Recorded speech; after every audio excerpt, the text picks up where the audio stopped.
I once heard someone say that you can learn how to sail in an afternoon, but that it takes a lifetime to get good at it. Now, I've lived and worked on boats for over 10 years, and I've experienced a huge variety of situations on the water. But this week, we come face to face with a boating maneuver that has instilled fear in my heart ever since I began dreaming of sailing the world. Personally, I regard it as the most difficult maneuver out there, and although it is quite rare throughout most of the world, here in Greece, where we've been sailing for the last couple weeks, it is used prolifically. So this week, we seek advice and help from a med-mooring expert who gives us a crash course on, well, how not to crash. I'm going to try and do the impossible. Now you've just got to catch it before you lose that nose completely now. And our newfound skills get a trial by fire when an unexpected storm descends on the Ionian Islands, and the only thing keeping us off the rocks are the techniques that we just learned.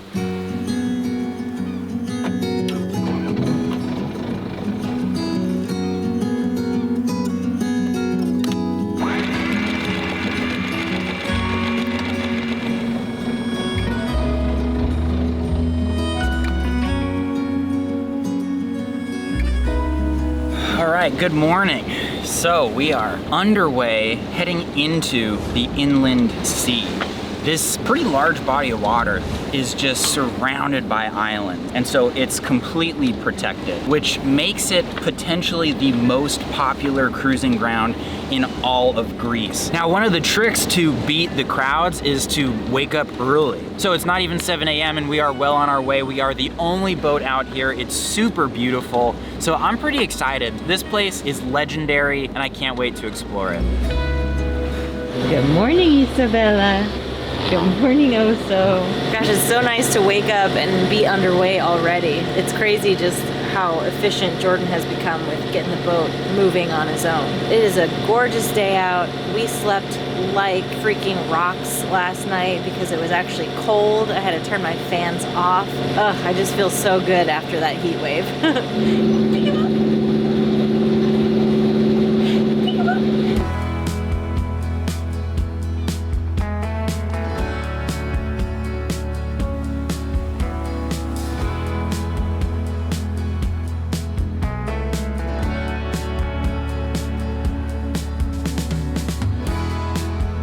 So I'm really enjoying cruising along here in the inland sea. We're just surrounded by these giant mountains and islands all over the place. I've been looking at names like Maganese and Ithaca and Lefkas for months now, trying to get to know this area, trying to understand it. And now as I'm looking around, I'm like, okay, there's Ithaca, there's Kefalonia, there's Kalamos, there's Maganese. So anyway, it's really cool. I love it. It's fun getting to know a place and just going from that research phase to the being there in it, feeling it, smelling it, living it phase.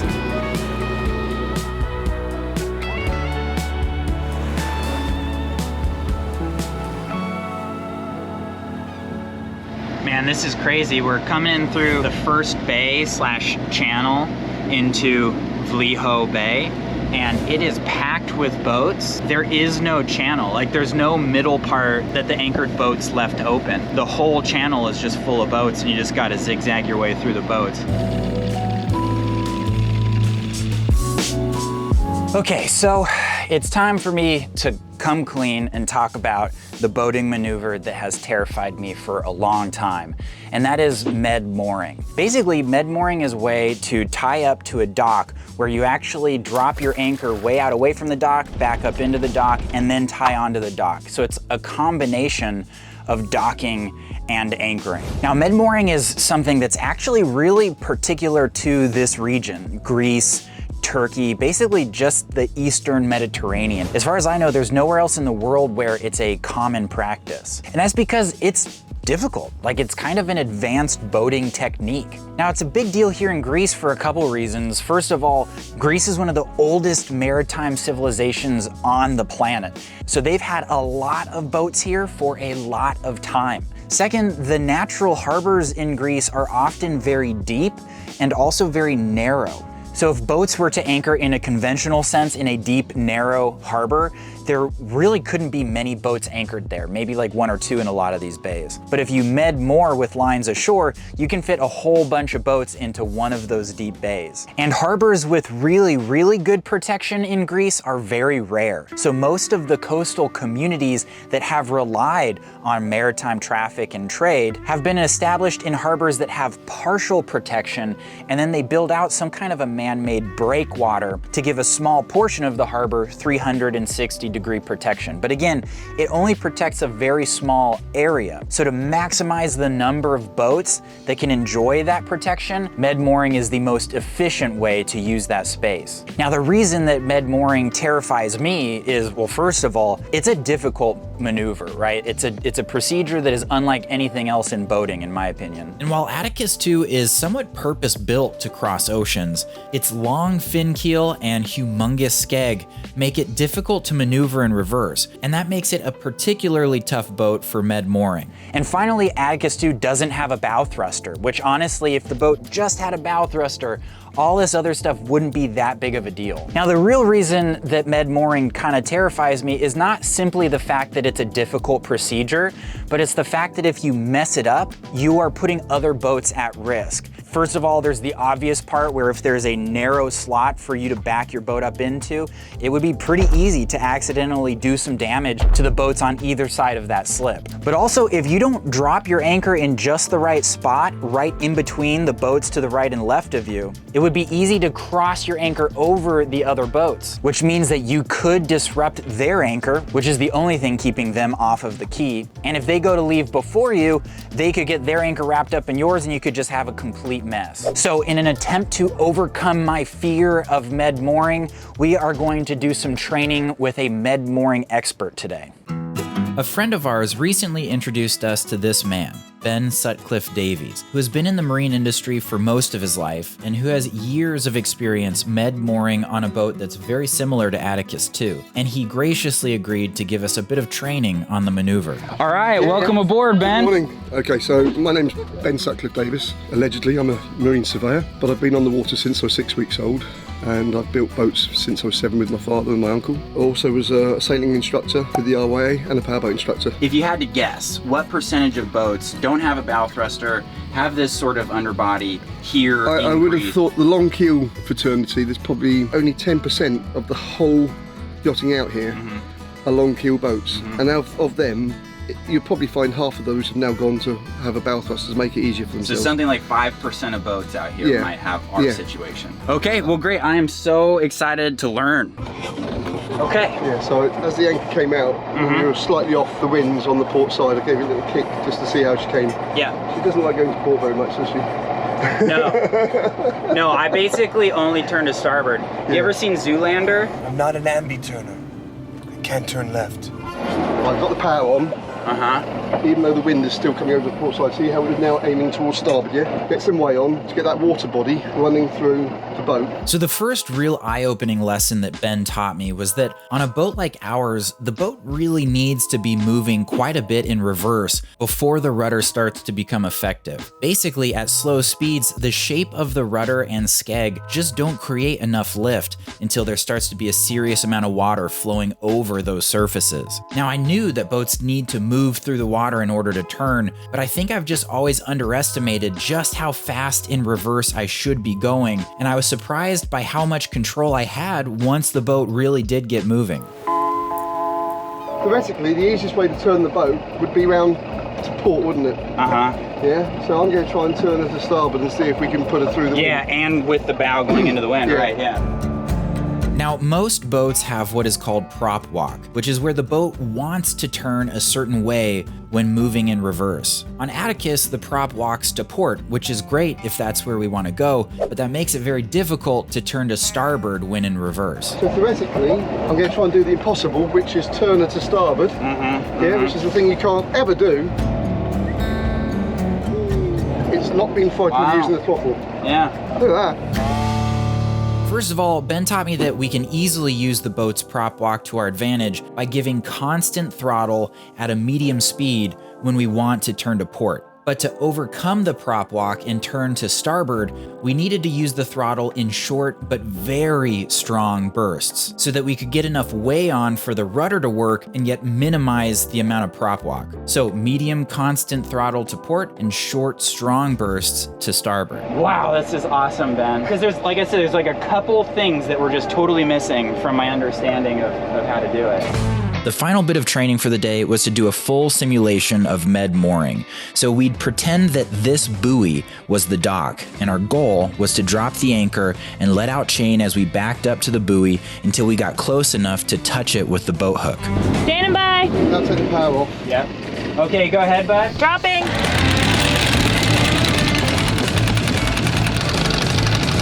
That's yellow. Second red. I tell you what, man, you absolutely cracked this. Right, stop with the chain there. Holding. Okay, so I'll do a burst to... No, I think you're fine. So that chain is going to pull you up, see? Yeah, I got you. Now give it a little touch now. A little bit more out. Hold. And you touch the buoy. Nice. Woo!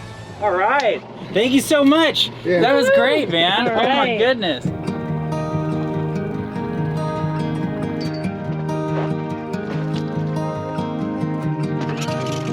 So one of the main reasons that we came here to Vliho Bay is there's probably what might be the very best marine supply store or chandlery in this entire region here in the town of Nidri.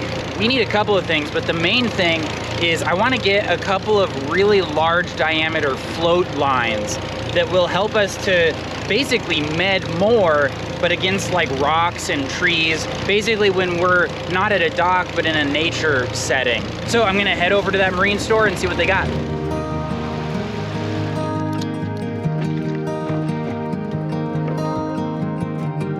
Nidri Marine was one of those awesome mom and pop shops that somehow fits just about everything you could possibly need into a very small store. In fact, most of the store was open air under a large tent. And best of all, they had plenty of large diameter float line. Okay, well, got everything I need.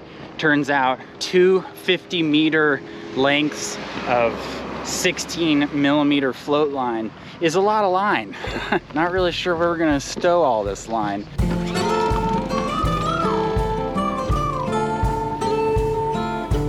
So I wanted to take a minute to thank the people who make these videos possible.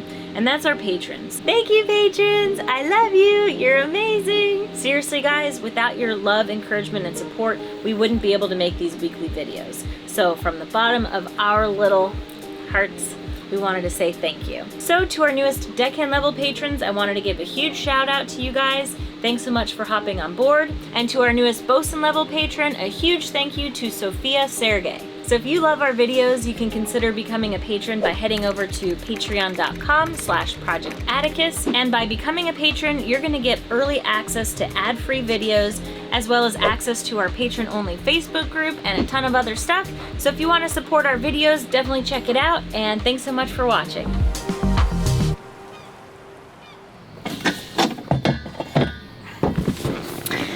All right, so today's mission is going to be to refill this propane tank. It's always kind of a giant hassle, but the main issue here is the fact that in the Ionian Islands and in a lot of the Mediterranean, the really popular thing to do for boaters is to just swap out tanks, right? They don't actually have one tank that they take to get refilled. They just go somewhere, they give them their empty tank, they get a new full tank. There's just not a lot of infrastructure anywhere for taking a bottle like this to a location where they will refill it for you. But I've asked around and it sounds like there's one gas station in this town that does refill propane butane tanks. So I'm really nervous to see if they're gonna have what we need to refill this. And if they don't, I don't know what we're gonna do. It's gonna be an epic adventure to try to figure this out. In my experience, the places that do refill propane tanks are almost always way out of town. And this experience was no different, with a long walk through some very random parts of town. Okay, wow, I learned a lot about propane today. So basically in Greece, it is illegal to refill propane tanks. But because of the international nature of yachting and boats that are in Greece, there is no real alternative. And so it's one of those laws where it's not really enforced. I went around to a couple gas stations, a couple marine stores, and it sounds like there is a place that the tank can be taken to get refilled, but I won't be able to get the tank until tomorrow morning, which is a little unfortunate because we were planning on leaving like first thing very early tomorrow, but we'll have to just, you know, leave a little bit later. I'm just glad we came up with a solution. To do some research on propane and butane in different countries, I actually stumbled upon a bakery over here that was delicious. They had so much good stuff. Greek bakeries have been blowing my mind. And I got this extremely delicious, super freshly baked bready sandwich with cheese and chicken in it. So that was freaking awesome.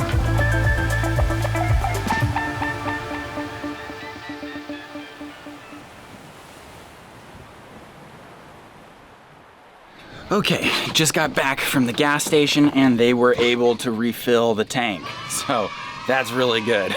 I was starting to get really worried that we were not going to have propane for a while. But it is late. It is after 9:30 in the morning. So I've got to get ready to go and get underway quick. The big rush right now is that the charter boats all begin their charters on Saturday and end their charters on Friday. So that makes Friday and Saturday like the 2 good days for getting to really popular places without it being too crowded. So today is Saturday. We've got to bounce. Like, we've got to try to get to a cool spot before it gets totally descended on by charter boats. Well, the plan was for us to anchor at this super cool, super small little island called Formicoulas, but the forecasts are calling for thunderstorms this evening. Thunderstorms are super hard to predict. There's a really good chance we won't get anything. I mean, you look around now and everything looks beautiful, but they are saying that we might get some pretty gnarly weather and lots of wind and rain. This little island just doesn't offer enough protection for that. So we're heading to a nearby anchorage. It's got a lot more protection. See if we can tuck up in there and get nice and safe for what hopefully won't turn into a very intense evening. All right, so we made it to our anchorage and it is finally time for me to practice my ability to med moor. Now, this isn't technically med mooring, this is just tying lines ashore, but it's a very similar concept. I'm gonna be backing up a relatively long distance while letting the chain out, ideally ending up exactly where I want to end up. So yeah, fingers crossed, here we go. Dad, you're gonna nail this. This is your moment of glory. You've lived your whole life for this moment. Okay. What are we gonna do? Okay, we gotta go. Dominate. Yeah. How are we gonna do it? Jordan's gonna do everything. All right, you ready, bud? Yeah. I was nervous to attempt our first ever med mooring, but there was very little wind and not many other boats, so the situation was ideal. And after doing all that training with Ben, I felt much more prepared to maneuver the boat in reverse. Okay, stand by. Drop. Nothing. But what really surprised me was just how much easier it was when there was chain coming out off the bow and into the water. Normally my biggest problem is the bow falling off to leeward, but that chain going down off the bow and onto the bottom makes the motion of the bow slower, which makes it much easier for me to keep the boat in line and to control our heading. Okay, hold there. Okay, I'm gonna jump in.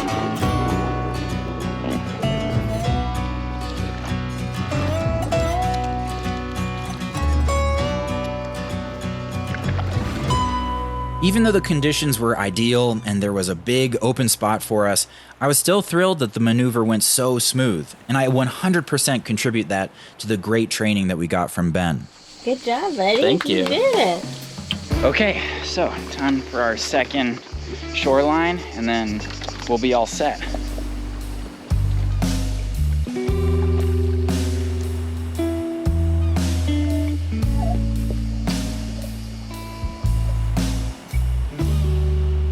Ooh, all right, well, it's starting to get a little bit cloudy. I'm not sure when the storm's supposed to come through. Jordan, meanwhile, went over to talk to our neighbors, and they have actually 4 lines running ashore. And they said they like to do that when they're expecting a storm so that the boat is like super, super stationary. Now Jordan is kind of problem solving with the remaining lines that we have on the boat to try to get 4 lines out to shore.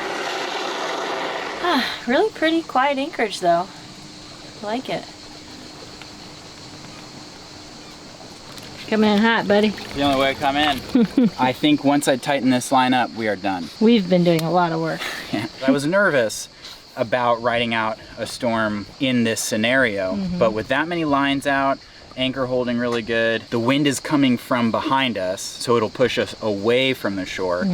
I feel pretty darn good about all of it. Gotta say, one of my favorite things about you is how cautious you are. You know, there's no doubt in my mind that you studied each and every rock, like load tested it, you know. I mostly just looked at rocks. Yeah. I was just like, I mean, like, that's what I do. I just stare. But I wish I got footage of you over there. You looked like you were like Just putting looking at together rocks, the meaning like- of life, yeah?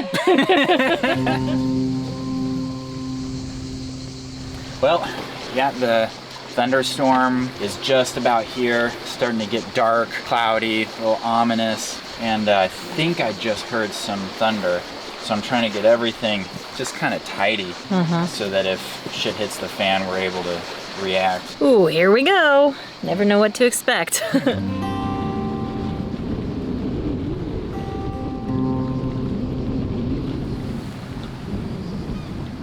This is the darkest it's been at 6 o'clock since winter. Yeah. Oh, I feel the first raindrops. Yeah, it's starting to rain. I like don't want to jinx it, but I'm actually like excited because it feels so nice. Yeah. It's cool.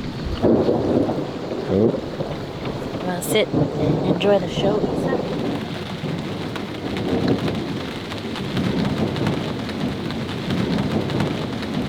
So peaceful. Yeah, it's like we're sitting on our front porch. Yeah. Normally from the boat we see water and then land in the distance, Right. but yeah, we're like normal people just looking out at the Right. landscape. Yeah.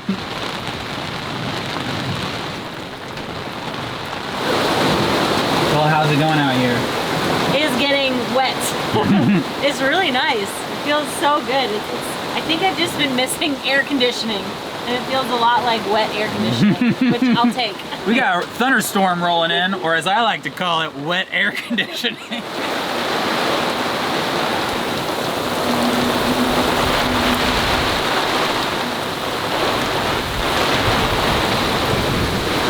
Okay, bad news. There was one porthole that we left open, kind of hidden behind some hanging laundry.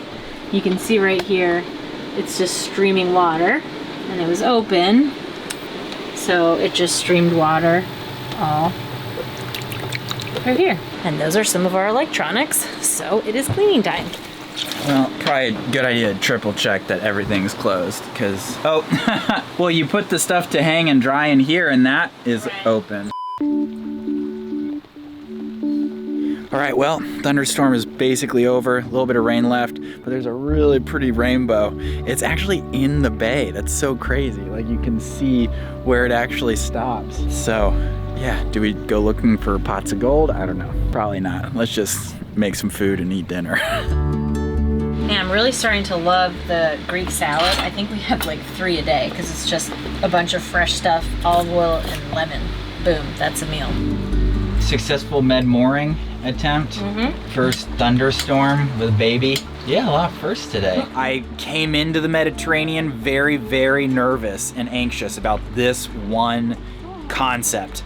And I feel like I'm starting to really get a hang of it, get a handle on it. I'm feeling much more Mediterranean. Yes, I am such a worldly boater. We're eating like Mediterraneans too. We are. Yeah. We're eating like Mediterraneans. Look at that bread, cured meat, Greek salad. Lots of olive oil. Are you a Mediterranean lady? She is. She's from Malta. She's like, let me tell you, you want to get super chubby like me?